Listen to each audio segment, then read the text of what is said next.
Alrighty, in the spirit of showing plants that are not in their best condition, this is a propeller plant that I ordered from a grower probably 3 or 4 months ago. And it was shipped bare root, well, thankfully partial soil. It has been away from light for a while. It has been all kinds of not nice things have been done to it. I got really sick, and a lot of my plants that I had just ordered, that had just arrived, I wasn't even able to, I was so sick I couldn't even get myself to the bathroom, so I wasn't thinking about plants. So this guy is actually looking quite well. This leaf here is a bit soggy. It's a little hard to tell, but it's a bit soggy. This guy, see the shriveling here? These are rubbery, not mushy, which shows underwatering, not overwatering. So that's a good, sorry, I can't tell if this is focusing. Because sometimes shriveling can be overwatering, even if it's thinner. I'm just gonna go ahead and pull some of these off because these are not gonna recover. These ones at the bottom are crispy.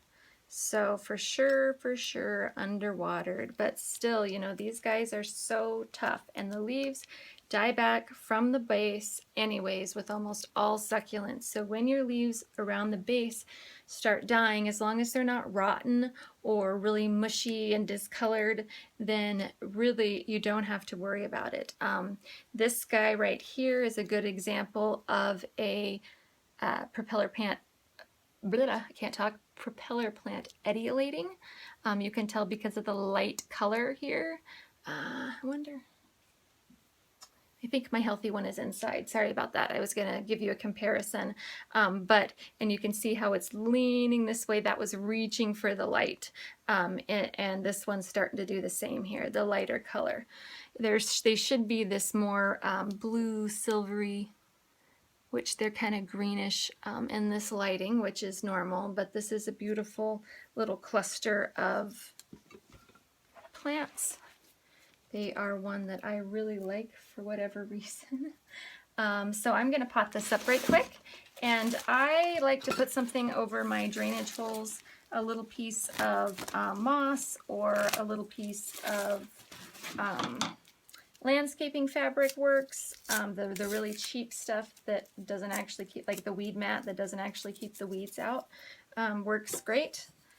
But I have some moss. I accidentally bought the wrong kind of moss. I didn't want the sheet stuff. I wanted the puffy stuff, and I ordered the wrong thing. So I am using that up, and I have my trusty succulent mix here, which in another video I talk about what I put in my soil and why, and give a little recipe kind of for that. Oops, a little bit too much here.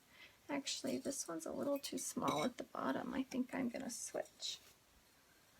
I would like this one to have a wider base at the bottom.